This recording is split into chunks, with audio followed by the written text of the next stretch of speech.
Awesome. Thanks, Ron. And Ron and I go way back. I like to kind of tell an early story where I worked for a company called Ironport, and they had this really innovative technology that differentiated them from everybody else in the email filtering, spam filtering solution. It was called reputation filtering. And it was something that differentiated them from all their competitors.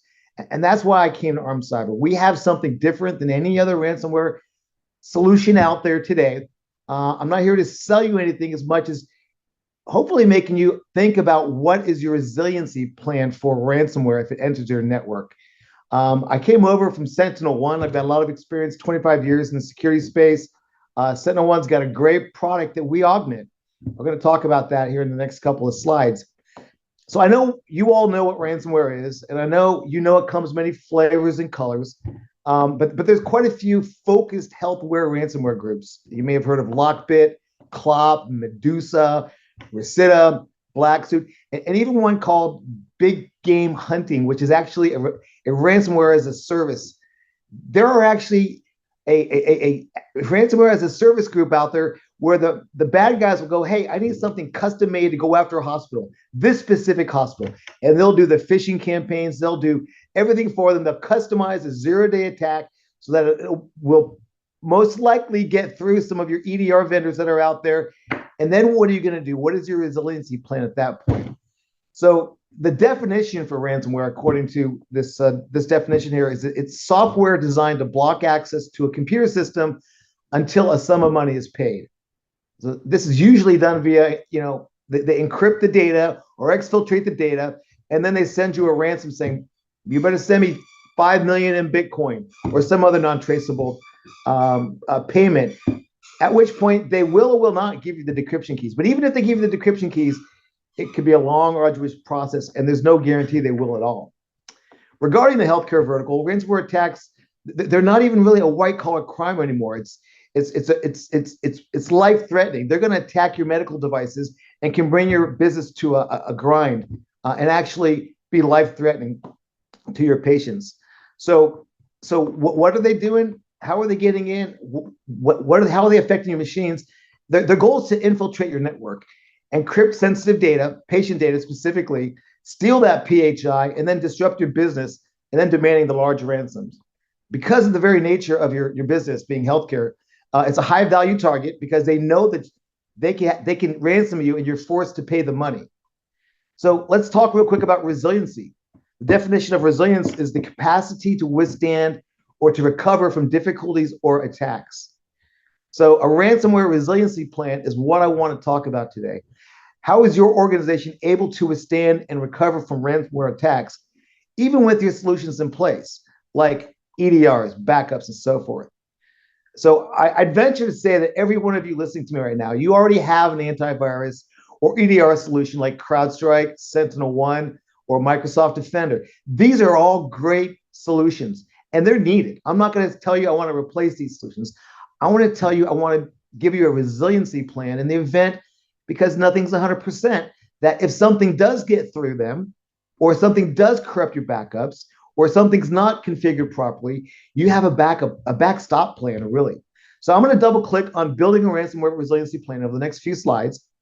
But let's first take a look at what a typical ransomware attack looks like and why it's important to have a resiliency plan.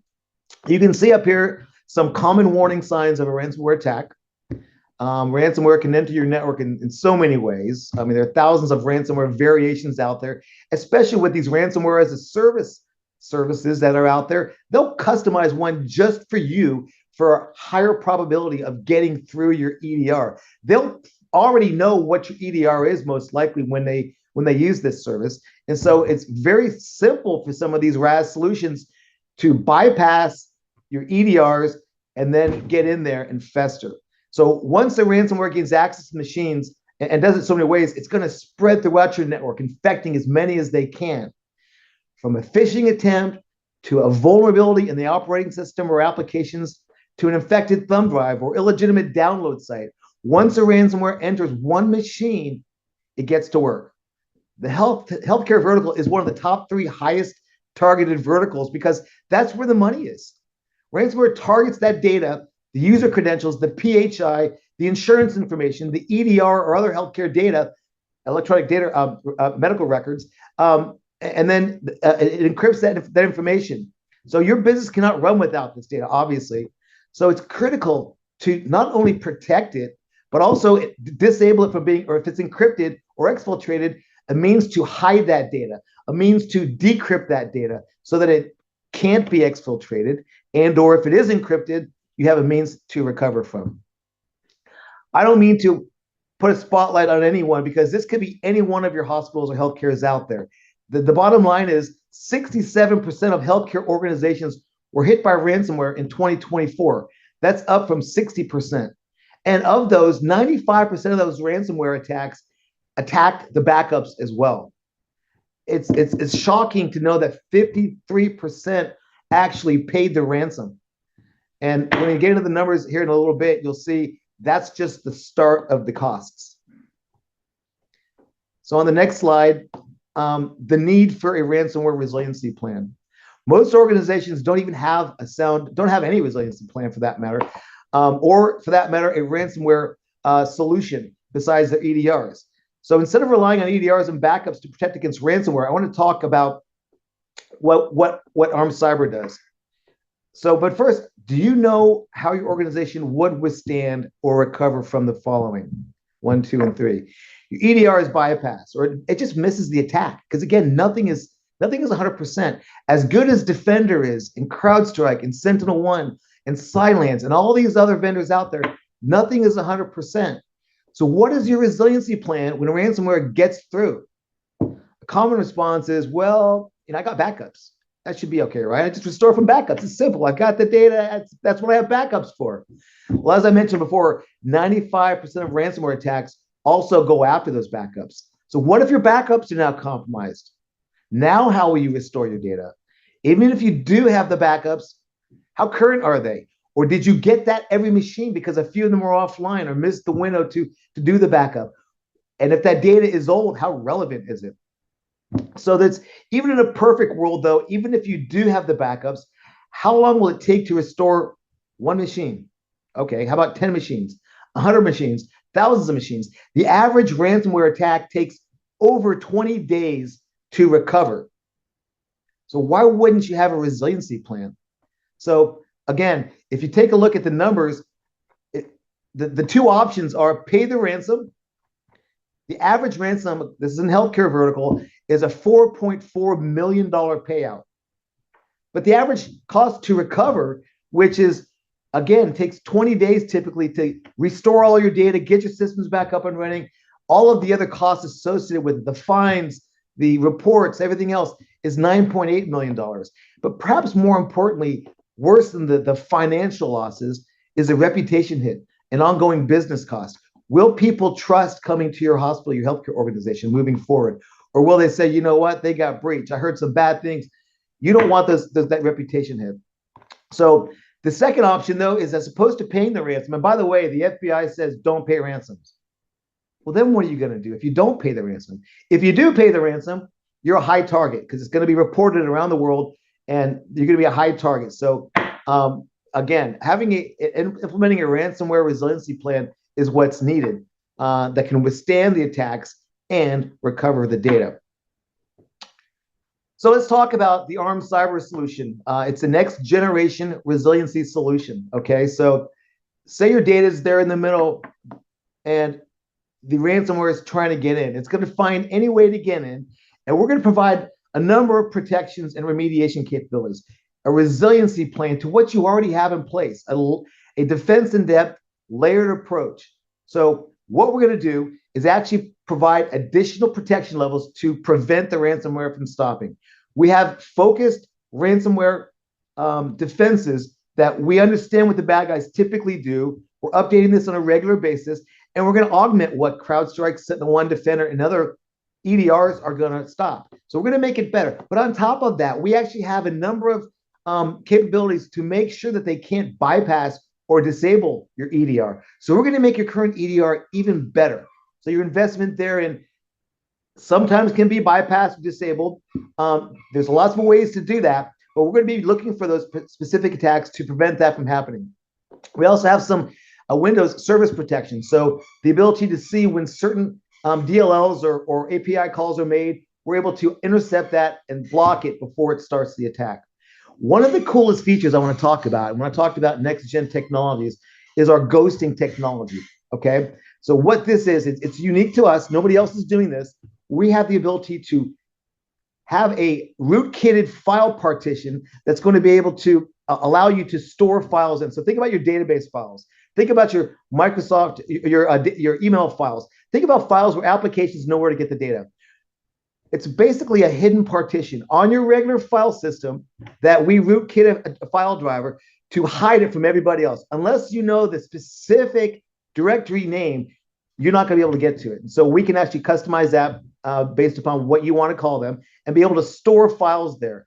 Not only that, can we store files there so that the data cannot get exfiltrated. It can't be encrypted because it's not accessible.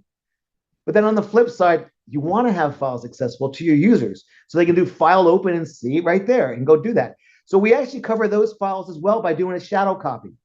So we can take those files and do a regular backup to a shadow copy, which will be not accessible to the bad guys, even if your files in your documents directory, your pictures directory, whatever directory you can define or file types you can define, we'll shadow copy them over to our ghosted directory that nobody will have access to. What that means is you can actually do a single click button to restore those files if they do get encrypted.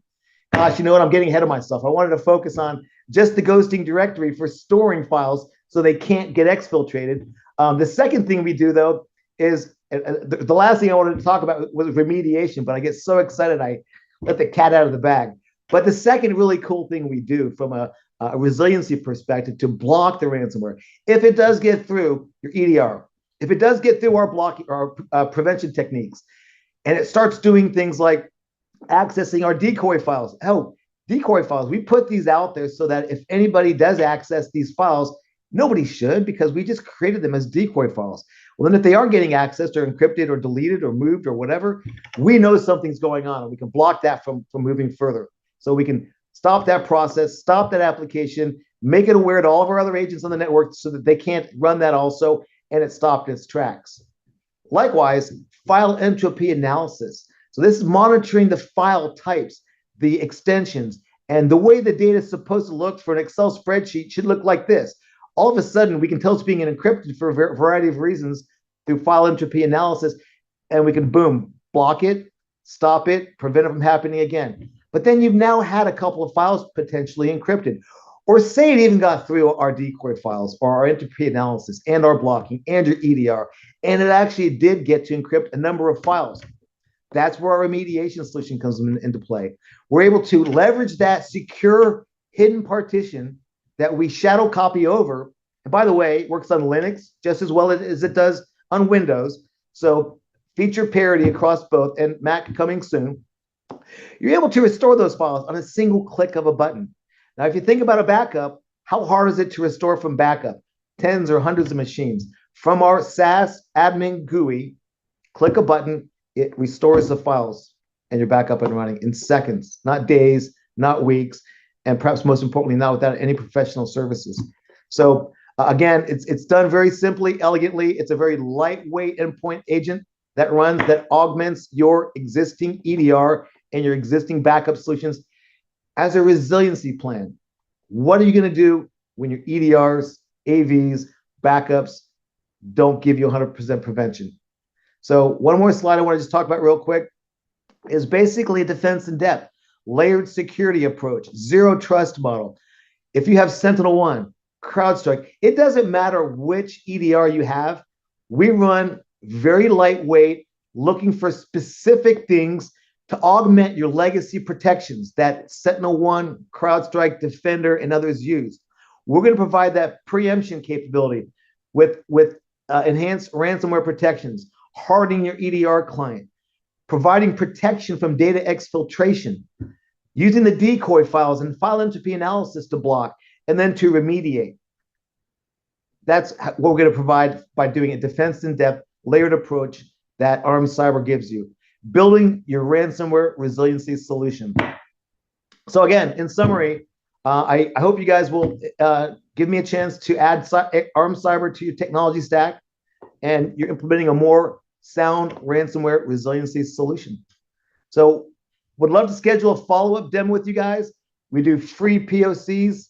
It runs in a SaaS environment, sets up in 20 minutes, and it's real simple to go. We'll white glove treatment you throughout the whole process. And I want to say thanks, Teron, for allowing me to speak today. And for all of you in attendance, hope to see you soon. Feel free to reach out to me for more information.